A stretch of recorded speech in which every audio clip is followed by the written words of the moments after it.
बिस्मिल्लाहिर्रहमानिर्रहीम, अस्सलामुअलैकुम। आपको खुशामदीद कहते हैं बोल न्यूज हेडक्वार्टर्स में। दिन भर की अहम खबरों के साथ मैं हूं Salman Mirza.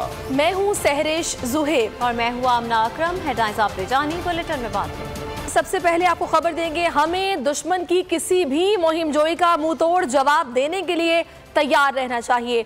Army chief general Qamar Javed Bajwa का कराची में कर्नल कमांडेंट की तकरीब से खिताब। उनका कहना था कि जदीद ज़माने के चैलेंजेस से निपटने के लिए ज़रूरी है कि अपनी तैयारियों को असरे हाजिर की टेक्नोलॉजी से हम आहंग करें।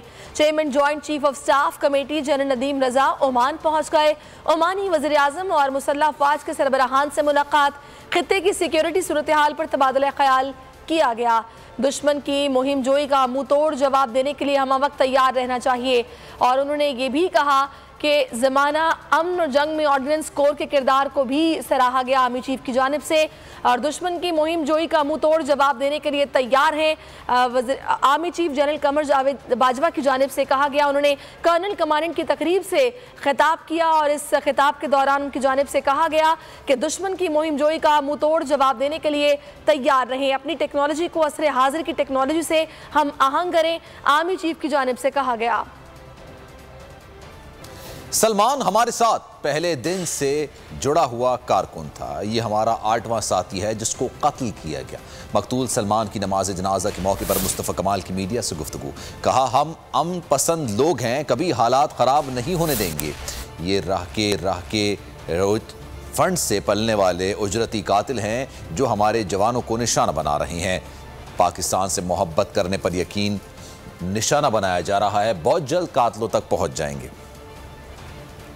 8वां साथी है जिसको शहीद किया गया है। कौन मार रहा है? ये वही मार रहे हैं लोग, ये वही डेस्परेट हुए हैं जो यहाँ पर रॉ के सेटअप को चलाते थे, इंडिया के सेटअप को चलाते थे और उस इंडिया के सेटअप को हमने डिसमेंटल किया, इन कारकुनों ने डिसमेंटल किया है। कराची में 25 साल की इन्वेस्टमेंट पाक से ज़मीन पार्टी ने ख़राब कर दी। तो जो लोग इन एजेंट्स रहे हैं जिनको 25 सालों से रॉ पैसे दे रही है, डेफिनेटली वो डेस्परेट हैं। हमने कानून हाथ में नहीं लेना है। मेरे और मेरे साथियों ने आज तक ये काम नहीं किया। पहले भी हमारे शहीदों के कातलों को पकड़ा भी था जेन्युइनली और मारा भी था, और इनको भी पकड़ेंगे भी और मारेंगे भी इंशाअल्लाह ताला।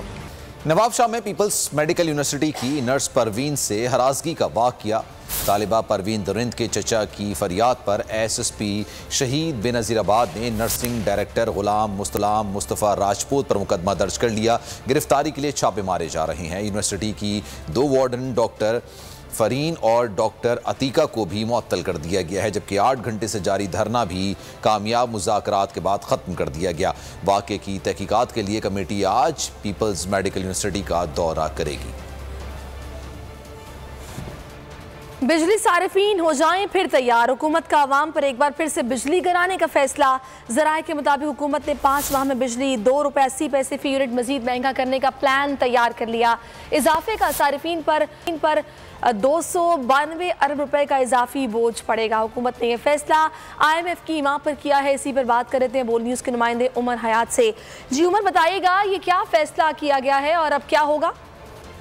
बिल्कुल जी, ये जो सर्कुलर डेट मैनेजमेंट प्लान है वो तैयार किया गया है और उस सर्कुलर डेट को जो है उसके भाव को कम करने के लिए हुकूमत ने जो है वो बिजली का जो बुनियादी टैरिफ है उसमें इजाफे का फैसला किया है और ये प्लान बाकायदा तौर पर तैयार कर लिया गया है।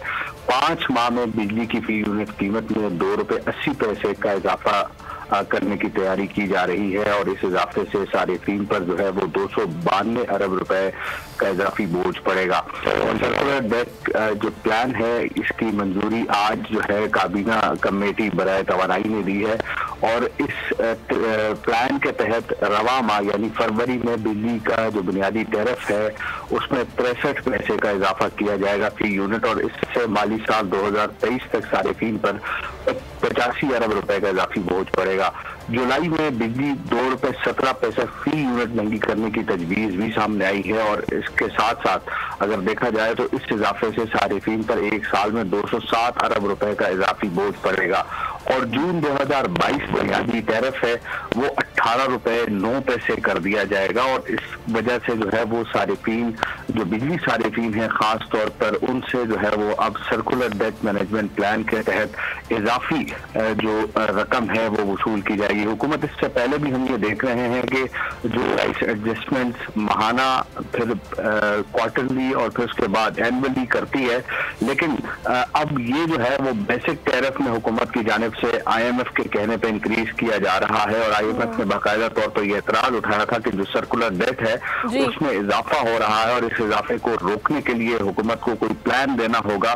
और ये जो सर्कुलर डेट प्लान है ये बाकायदा तौर पर, पहले इसमें यह था कि जो बिजली की फी यूनिट कीमत है उसको ज्यादा बढ़ाया जाएगा, लेकिन अब हम देख रहे हैं कि बिजली की फी यूनिट कीमत में जो सर्कुलर डेट को कम करने के लिए यानी फाइनेंशियल ईयर 2000 से 1526 अरब रुपए तक जो है वो लाने की का जो है वो प्लान तैयार किया गया है। अब जो इस वक्त मौजूदा सर्कुलर डेट है वो 2400 अरब रुपए से तजावुज कर चुका है। ठीक है, बहुत शुक्रिया उमर हयात।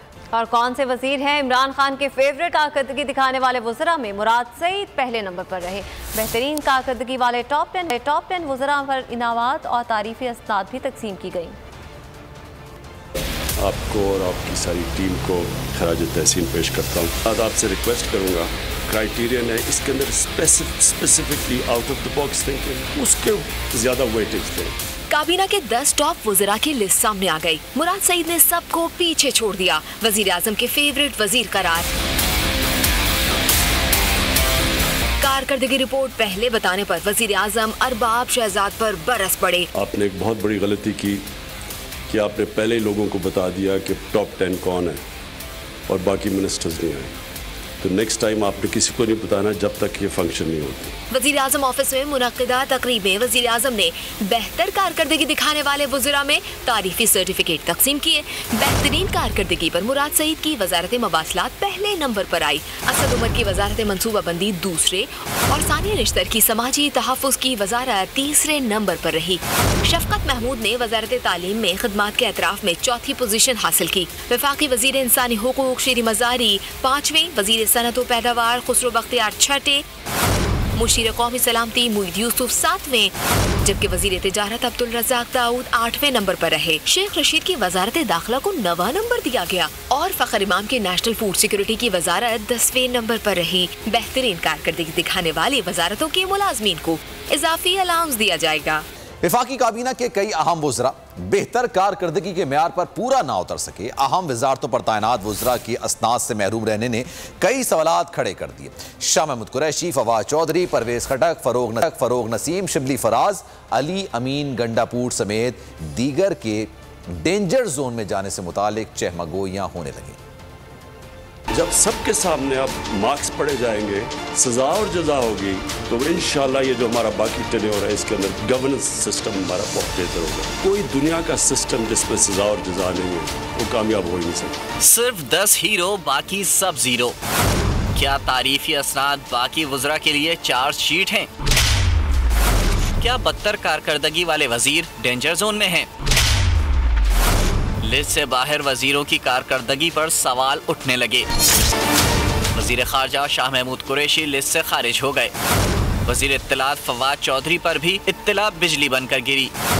वजीर कानून फरोग नसीम कारकर्दगी के कानून पर पूरे न उतरे। वजीर दिफा परवेज खटक खुद अपनी परफॉर्मेंस का दिफा ना कर सके। वजीर रेलवे आजम सवाती कारकर्दगी की पटरी पर ना चढ़ सके। वजीर साइंस शिबली फराज भी पसंदीदा के फार्मूले में फिट ना हुए। उमूर कश्मीर अली अमीन गंडापुर भी वजारत के उमूर बेहतर ना देख पाए। वजीर मैरी टाइम अली जैदी का भी अच्छा टाइम ना आ सका। मंशियात पर कंट्रोल पर मामूर एजाज शाह भी परफॉर्मेंस पर कंट्रोल ना कर सके। नूरुल हक कादरी भी हकदार ना ठहरे। वजीर हवाबाजी गुलाम सरवर के अरमान हवा हो गए। वजीर तवानाई हम्माद अजहर भी उमूर में तवानाई पैदा ना कर सके। उमर अयूब, जुबैदा जलाल, मुनस इलाही, तारिक बशीर चीमक, फहमीदा मिर्जा और अमीनुल हक भी कारकर्दगी के मयार तक ना पहुँच पाए। सब्सक्राइब करें और बेल दबाएं ताकि कोई खबर रह न जाए।